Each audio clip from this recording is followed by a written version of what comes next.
First guest అండి ఇవాళ సాంబశివరావు గారు. హలో సాంబశివరావు గారు, ఎలా ఉన్నారు?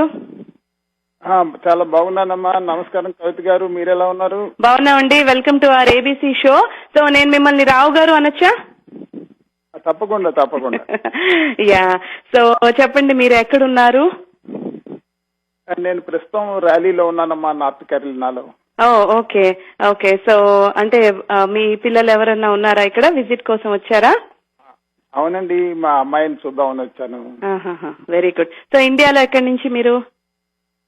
మేము హైదరాబాద్ లో ఉంటున్నామమ్మా. Very good. మీరు ఏంటి వర్క్ చేస్తున్నారా, జాబ్ చేస్తున్నారా ఇప్పుడు? నేను స్టేట్ బ్యాంక్ ఆఫ్ ఇండియాలో చేశానమ్మా, చేసి రిటైర్ అయిపోయాను ప్రస్తుతానికి. ఓహోహో, very good very good. So మనం ఇవాళ పెళ్లి చూపుల గురించి మాట్లాడుకుంటున్నాను రావు గారు. సో మీకు పెళ్ళి ఎన్నేళ్ళు అయింది? దాదాపు 40 సంవత్సరాలు అయిందమ్మా. Very good. So silver jubilee అయిపోయి గోల్డెన్ జూబ్లీకి రెడీగా ఉన్నారనమాట. Very good. సో కొంచెం కష్టమేమో మరి, 40 ఏళ్ల క్రితం విషయాలు అడుగుతున్నాను నేను, కానీ మీకు గుర్తున్నంత మటుకు చెప్పండి. సో మీకు మీ పెళ్లి చూపులు అనుభవాలు ఏమైనా గుర్తున్నాయా? మీరు అసలు ఎన్ని సంబంధాలు చూశారు? మీరు యాక్చువల్ గా పెళ్లి చేసుకున్న భాగస్వామి ఎన్నో వారు పెళ్లి చూపుల్లో చెప్పండి. తప్పకుండానమ్మా. చాలా మధుర స్మృతులను ఇప్పుడు మీరు గుర్తు తెచ్చారు. నా కృతజ్ఞతలు. ఒకటే పెళ్లి సంబంధం చూశానమ్మా. బ్యాంకులో పనిచేస్తూ దాదాపుగా 2 సంవత్సరాలు సర్వీస్ చేశాను. చేసినప్పుడు మా కొలీగ్ ఒక ఆయన ఇలాగా నాకు తెలిసిన వాళ్ళు, చాలా బాగా తెలిసిన వాళ్ళ అమ్మాయి ఉందండి, చూస్తే బాగుంటుందని చెప్పారు. దాని తర్వాత అప్పుడు కాబోయే మామగారు ఒకసారి మా బ్యాంక్ వచ్చి నన్ను చూసి నాతో కొంచెం మాట్లాడారు. నేనేదో కాఫీ అది ఇది ఇచ్చాను. తర్వాత ఇద్దరం కలిసి చదరంగం కూడా ఆడాము ఒక గేమ్. అబ్బో అబ్బో, అంటే ఇదివరకు కాలంలో స్వయంవరాల టైప్ అన్నమాట. సో ముందు అబ్బాయి తెలివితేటలు బలాబాలాలు టెస్ట్ చేశాక వాళ్ళ అమ్మాయిని ఆఫర్ ఇద్దామా లేదా అనుకున్నారేమో. Very interesting. అప్పుడు ఇన్వైట్ చేశారనమాట, ఇలాగ మా అమ్మాయి ఉందండి చూడడానికి రండి అని చెప్పి చాలా మర్యాదగా పిలిచారు. కొద్ది రోజుల తర్వాత నేను నాకు సజెస్ట్ చేసిన కొలీగు, అతని బావమరుదులు, మేము 3-4 కలిసి. Very good. అప్పటికి మీ వయసు ఎంత ఉంటుంది గుర్తుందా మీకు? 23-24 ఉంటుందమ్మా. చాలా ఎర్లీ. ఇప్పుడుతో కంపేర్ చేస్తే చాలా ఎర్లీ ఏజ్ అనొచ్చేమో మగవాళ్ళకి. అవునమ్మా, అంటే 40 ఏళ్ల క్రితం సుమారుగా అలాగే ఉండేది. 24 లోపలే పెళ్లి చేసేసుకునే వాళ్ళం. బాగుంది. సో పెళ్లి అమ్మాయిని చూడడానికి వెళ్ళారు వాళ్ళ ఇంటికి? వెళ్ళామమ్మా. అంటే మీకు ఫస్ట్ పెళ్లి చూపులు అన్నారు కదా, సో మీకు అప్పట్లో అంటే అసలు మీకు నర్వస్ గా ఫీల్ అయ్యారా? మీరు ఎగ్జైటింగ్ గా ఉన్నారా? ఎలా ఉండేవారు మీకు అప్పుడు ఫీలింగ్స్? ఏం లేదమ్మా, చాలా ధైర్యంగానే కాన్ఫిడెన్స్ గానే ఉండేవాళ్ళం. భావాలు కొద్దిగా మోడర్న్ అవుట్లుక్లు కూడా ఉండేవి. Very good. స్త్రీకి కొంచెం స్వేచ్ఛ ఉండాలి, చదువు ఉండాలి, వీలైతే ఉద్యోగం కూడా చేసి కొంత ఎక్స్పోజర్ ఉండాలి అని ఇలాంటి భావాలు ఉండేవమ్మా. Very nice. చాలా అంటే బిడియం ఏమీ అనిపించలేదు, చాలా ధైర్యంగానే కాన్ఫిడెన్స్ గానే వెళ్ళామన్నమాట. వెళ్ళినప్పుడు ముందే మా మామగారి ఇంటికి చేరంగానే వాళ్ళంతా కాలు కడుక్కోవడానికి నీళ్లు అవి ఇచ్చారు. నీళ్లు ఇచ్చాక లోపలికి తీసుకెళ్లారు. లోపలికి తీసుకెళ్ళాక అందరం మేమందరం అదే మగ పెళ్లి వాళ్ళం అనుకోండి. సో మర్యాదలు అవి ఘనంగానే జరిపారనమాట. మా మామగారు చాలా బాగా జరిపారు. ఒక 2 స్వీట్లు, 2 హాట్లు సరికి. ఆ రోజుల్లో గోల్డ్ స్పాట్ అని మనకు కూల్ డ్రింక్ అప్పుడే వచ్చిందమ్మా ఇండియాలోకి. అలాగే అసలు అంటే చాలా మంది మేము రుచి కూడా చూడలేదన్నమాట. గోల్డ్ స్పాట్లు అవన్నీ తెప్పించారు. ఈ లోపల అక్కడ మా మామగారు వాళ్ళ తెలిసిన పెద్ద మనుషులు వాళ్ళు ఉన్నారు. ఈ లోపల ఆయన పెద్ద మనిషి ఒక ఆయన నా గురించి అడిగారు, నా కుటుంబం, నా చదువు, నా ఉద్యోగం, వీటి గురించి అడిగారు.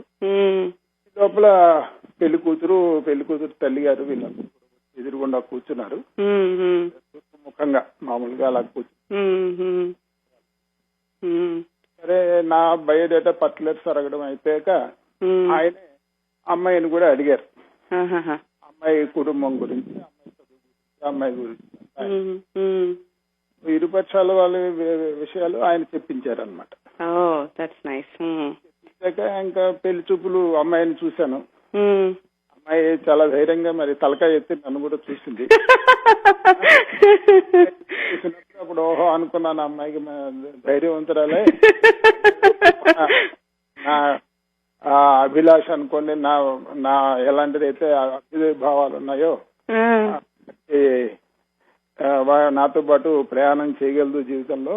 Very good. సో ఒక చూపుతో పసిగట్టారనమాట మీరు అమ్మాయి నేచర్ ని. Very good. మాట్లాడాలని చెప్పాను కదమ్మా, కొంచెం అభ్యుదయ భావాలు, మోడర్న్ అవుట్లుక్ ఉండేవి ఆ రోజుల్లో. అంటే మా మదర్ కూడా చదివి తెలుగు పండిట్గా వర్క్ చేసేవారు గవర్నమెంట్ సర్వీస్ లో. అలాగే మా మామగారు 2 కుటుంబాలు కూడా చాలా అభ్యుదయమైన భావాలు కలిగిన. సరే అమ్మాయితో ఇంకొంచెం మాట్లాడదాం అనుకున్నాం కానీ మరి అలాంటి సీన్ లో కొంచెం మాట్లాడడం కష్టంగా అనిపించింది. ఫీల్ అయ్యాను. అంటే 40 ఏళ్ళ క్రితం కదమ్మా. అవును అవును అవును. అందువల్ల సరే బయటకు వచ్చేసాము. తర్వాత మా మామగారికి కబుర్ చేశాను, ఒకసారి మాట్లాడాలని ఉంది. సరే ఆయన మాట్లాడండి అన్నారు. 2 రోజుల తర్వాత వచ్చి అమ్మాయితో కొద్దిసేపు మాట్లాడి అమ్మాయికి అప్పుడు ప్యారీ కంపెనీ చాక్లెట్ ఒక పెద్ద బాక్స్ అది కొని ఇచ్చాను. చాక్లెట్లు కొనిచ్చారా? అప్పట్లో బాక్సుల్లో వచ్చేవమ్మా, టిన్ బాక్స్ అన్నమాట. మరి అమ్మాయి దగ్గరికి ఊరికే వెళ్ళకూడదు కదా. చాలా బాగుంది రావు గారు. అసలు 40 ఏళ్ల క్రితం పెళ్లి చూపులు మీరు అసలు ఇవాళ మా కళ్ళకు కట్టినట్టు చెప్తున్నారు. అసలు ఏదో నిన్న మొన్న జరిగినట్టు. చాలా చాలా బాగుంది. మీరు చక్కగా గుర్తుంచుకుని అన్ని చెప్తున్నారు. అమ్మాయితో మాట్లాడాక అప్పుడు నాకు అనిపించింది అమ్మా, అంటే అమ్మాయి అప్పటికి ఇంటర్మీడియట్ చదివినా సరే నా కోరికలకి నా అభిరుచులకి అనుగుణంగా ఇంకా ముందుకు సాగగలదు అనుకొని ఒక నిర్ణయానికి వచ్చాను అనమాట. Very good.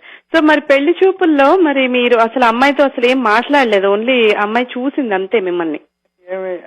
ఏమి మాట్లాడలేదమ్మా. అంటే పక్కన ఉన్న మధ్యవర్తి గారు, వారి బంధువు ఎవరు అడిగారు అన్నిటికీ, అమ్మాయికి పాటలు వచ్చా, డాన్స్ వచ్చా అడిగారు. రావండి, మనం అడగడానికి అక్కడ ఆస్కారం ఏమి ఇవ్వలేదమ్మా. సో ఆ పెట్టిన 2 స్వీట్లు హాట్లు మా అమ్మాయి చేసింది, మా అమ్మాయి చాలా బాగా వంటలు చేస్తుంది, అలాంటివి ఏమైనా చెప్పారా? లేదమ్మా, అవి కూడా ఏం చెప్పలేదు. 2 స్వీట్లు ఇవన్నీ తినేసి గోల్డ్ స్పాట్ తో మీరు ఫ్లాట్ అయిపోయినట్టున్నారు. అసలు కొత్తగా వచ్చింది మార్కెట్ లోకి, అసలు ఎప్పుడు టేస్ట్ కూడా చూడలేదు. సో ఇంకా దాంతో ఫ్లాట్ అయిపోయినట్టున్నారు. బాగుంది. చాలా మంది మగవాళ్ళు అంటే మరి నాకు తెలియక అడుగుతున్నాను, అమ్మాయికి పొడుగు జాడుందా లేకపోతే అమ్మాయికి పెద్ద కళ్ళు ఉన్నాయా, ఇలాంటి పాయింట్స్ కూడా ఆలోచిస్తూ ఉంటారని నేను వింటూ ఉంటాను ఫ్రెండ్స్ దగ్గర. సో మీరు అలాంటి ఆస్పెక్ట్స్ ఏమైనా చూసారా మరి? జడలు అవి చూడలేదమ్మా, మామూలుగా కళ్ళు చూశాను.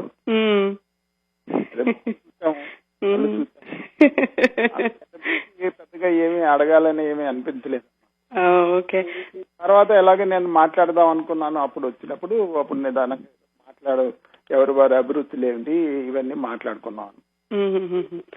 వెరీ నైస్ రావు గారు, చాలా బాగా చెప్పారు. థ్యాంక్ యూ సో మచ్ అండి. ఇవాళ మా షోకి వచ్చారు అండ్ చక్కటి మీ మధురానుభూతులు మాకు కూడా చాలా మధురంగా పంచారు.